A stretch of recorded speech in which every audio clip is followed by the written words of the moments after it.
Wow, napakasarap mga kabeshi, napakabango. Tikman na natin. Kainin. Anay po ngayon ay nakaternong green. Masarap ang luto at napakalambot. Wow, nagustuhan po ni nanay ang ating pressurized. Sarap nga, pat malambot talaga.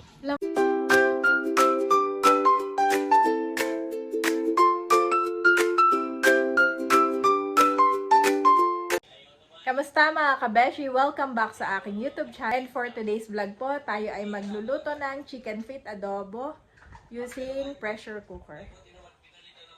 So ito nga po yung chicken feet na pinabili natin kay Daddy kahapon sa City Market po sa Tagaytay. Sabi ko kay Daddy na kay ano na siya, malinis na, tapos matataba pati. Sa probinsya po ito ay may kuko pa kaya kailangan pantanggalin isa-isa linisan. Pero doon po ay ano na siya, ready to cook na lang. Hinugasan ko na po ito ng maraming beses. At bale, lulutuin muna natin sa Sprite. Yan. At lalagyan ko lamang ng luya. So, ito na po yung chicken feet. Bale, ito po ay may 1 kilo. Ilalagyan ko na ng Sprite. Yan. At lalagyan ko rin ng nag-crush po ako ng konting luya. Nalagyan ko ng konting luya na buo. At konting bawang. Tapos yung sauce po ay mamaya. Ipo-pressurize ko muna for 30 minutes. Kinakalibrate na po niya. Bali, prines ko lang yung chicken. Tapos yung pressure. Tapos start na agad. Tatanggalin ko na. Oh, Daddy's turn! Yung dalawa po ay nando sa nagpe-play pa sa sa toilet. Okay, Daddy's turn. Ano naman po si Daddy. Wow, Daddy, din naman texture, oh. 15 minutes lang ito, pero Buuhan oo. Yan ang maganda. Ay akin nang lalagyan ng aking special sauce na ginawa. Yan mga kabeshi, lalagyan na natin ng special sauce. Ito po ang aking ginawang special sauce. Yan. At papalambutin ko pa for another 15 minutes. Bale, ito nga po 15 minutes lang pre-pressurize. Ito na yung iba natin mga ingredients. Tapos, i-pressurize ko din for another 15 minutes pa. At sila nanay nga po ay papunta na sa ospital. Bale, sila nga po ay nakapaligo na, nakakain na din ng breakfast. At ang check-up ni Mother ay 10 a.m. Okay, that's my charger. Ingat po. Bale, pinaliguan ko agad si Andres dahil akala ko isasama. Yung pala naman ay ayaw niya sumama. Nang hindi daw kami kasama ni Bobby. Kami ni Bobby hindi nasasama mga kabeshi. Ang makakasama ni nanay sa loob ay si Kuya Barun po. So ayun po sila Daddy, paalis na mga kabeshi. At nakakain naman na sila ng umagahan. Ako po ay nagluto ng pansit. Yan, ang kanilang breakfast. At mamaya pagdating ninyo ay luto na ang adobong chicken feet. Bye-bye, ingat! Praying for normal and normal na laboratory ni Mother, mga kabeshi. Yes, nanay need is sick. Yes. So he needs to go to the doctor Yes. I and be want treated. poopy. I want poopy. So si Bobby po at si Ayi ay Yes, hindi na daw the sasama mga kabeshi. poopy. The poopy. This one, tinanggal natin yung pressure mga kabeshi. Check ko ulit. Kung may pressure pa. Konti na lang yan. At ayan, bubuksan ko na. Wow! Look at that. Grabe. Napakabango mga kabeshi. At magugustuhan to ni na Andres dahil may sabaw. Saka ni na nanay. Tikman na natin. So ayan mga kabeshi, titikman ko na yung sabaw. Grabe. Napakasarap po ng broth. Sarap po ng sabaw. Kain na tayo. Unahin ko nang pakainin yung boys. At para mapatulog ko na rin si Bobby. Titikman na natin. Grabe po yung lambot. Ako yung naamin sa sobrang lambot mga kabeshi. At the same time, mabilis lang natin na pressurize. Shout out nga po kay Tita C. Ayan po, nakapag ano na tayo. pressurized na chicken feet.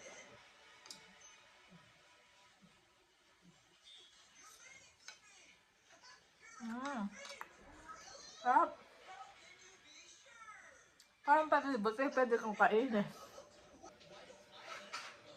Si Tita Si nga po ay nag-chat sa akin at nagluto rin daw siya ng chicken feet na pressurized. Actually, yung anak niya. Shout out Tita Si. Makasarap po, the best. Pakasarap din na sabaw. Malinamnam siya, hindi malansa, wala kang maalalasahan na lansa. At the same time, ito mabilis lang kainin. Sarap.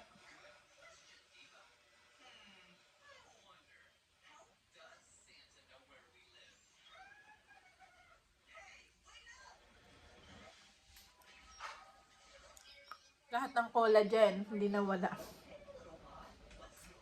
Sarap po. Usually, pag kumakain ako nito, may buto pa rin eh. May laman. Yung kapag tinatanggal ko yung buto, may laman pa rin na konti. Pero ito, wala talaga. Parang sinisip-sip ko lang. Tanggal na agad yung buto. Yung laman sa buto. Naalala ko nung nasa Singapore po ako. Paborito po ito ng mga Chinese. Saka meron akong kaibigan sa Singapore. Kasama ko po sa bahay. Talaga namang napakaganda. Pinay din po. Kaya itong kanyang sikreto. Nagluluto niya kami ng chicken feet once a week. Kaya ito nga rich in collagen. Sabi ko, kaya pala favorite to ng mga Chinese kong kasama sa work.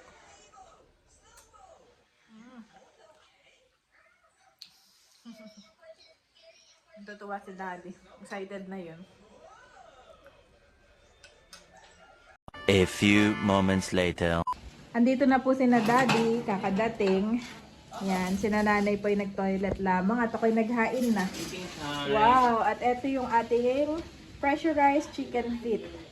Bale, napakain ko na Daddy yung mga kids. At gustong gusto nila. Yan, kainan na nanay. May pinggan na po dito ah.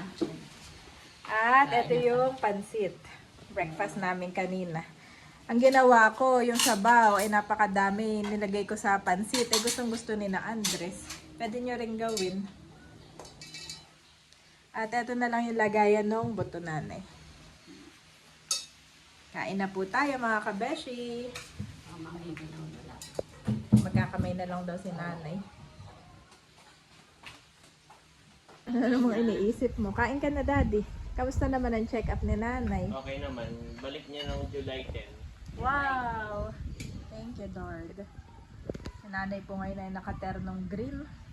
Lahat ay green. Pati yung bigay ni Tita Net. At saka yung kanyang bag. Bigay po ni Tita Net. Shoutout po kay Tita Net. Ay, siya bigay na suot mo, nanay. Ay, yung damit mo, nanay. Ay, ito'y binili ko. Binili na ni nanay. Talaga.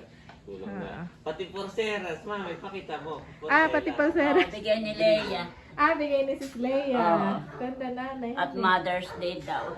Happy Mother's Day po sa lahat ng mga dakilang nanay. Kina Ate Nels, Nanay Nida, kay Asang, kay Kadimple. Happy Mother's Day. Sa mga fur mommy, si Sis Leia, Happy Mother's Day din. Kain na ay. Kain na Daddy.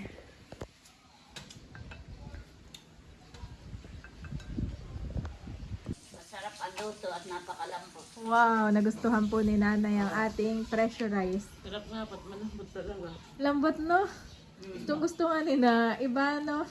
Hindi na tayo mahihirapan nung pagsipsip. Kung sana bumibitaw sa buto. Pinakain ko na nga rin nanay yung dalawa. Ay gustong gusto, lalo na si Bobby. Tapos si Ayi naman kasi may pansit. Gawa nung sa probinsya, mami. Si tatay mahilig magpabili nito. Oo. Ay, sanay tayong doon ay niluluto sa kawali. Kaya nung matikman ni nanay na parang pressurized, ay iba. Oo. Ibahan ni nanay. First time ko nga we're eating here. Kain na dito kuya. Do you want to eat again?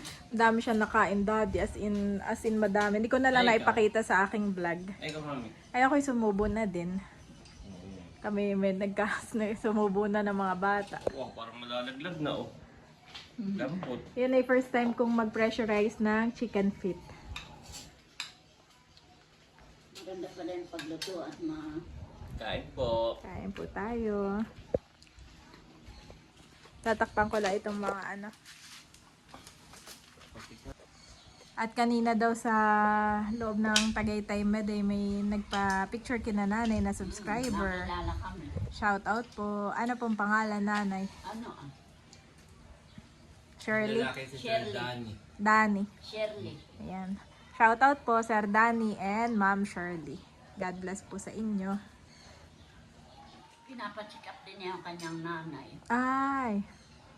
Pero nauna pa sila doon, dinat na namin. Ay nauna pa kami. Opo. Magkaiba kayong doktor, nanay, han eh. Sila po ay mga nagkamay na. Sila nanay. Favorite nga iyan ni tatay. Actually, hindi ko siya masyadong favorite. Eh, kaya lang si tatay parang palagi niyang pinapaluto kay Eric. Parang once a week han eh. Meron siyang pa-chicken feet. Ay, Pabili uli. simula na yun eh, nagustuhan ko na din. Sa Singapore, meron akong kasama sa bahay. Sobrang ganda niya kako. Mga mala Sofia Andres ang kanyang ganda at napakakinis. Ay siya din mahilig magluto na yan. Ay ako hindi masyadong kumakain at parang ano ako, hindi ko masyadong paborito. Pero ngayon na eh. Nakakapagpabata pala ang chicken feet mga kabeshi at rich in collagen. Favorite din niya ng mga Chinese. Kain po tayo. Kamusta daddy? Malambot na malambot. Oh, ito pa oh. Kaya hindi na kayo tumayo. More. Eat more. Kami nga po hindi na sumama ng mga bata. Dito na lang kami dito lang kami sa bahay. Pero sila nanay mabilis lang. Umalis kayo ng 10 eh. Less than 2 hours ay naandito na agad kayo. Wala masyadong Madali na ako natawag.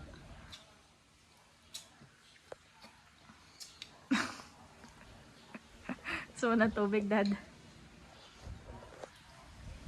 For I know the plans I have for you, declares the Lord, plans to prosper you and not to harm you, plans to give you hope and a future. Jeremiah 29:11-9.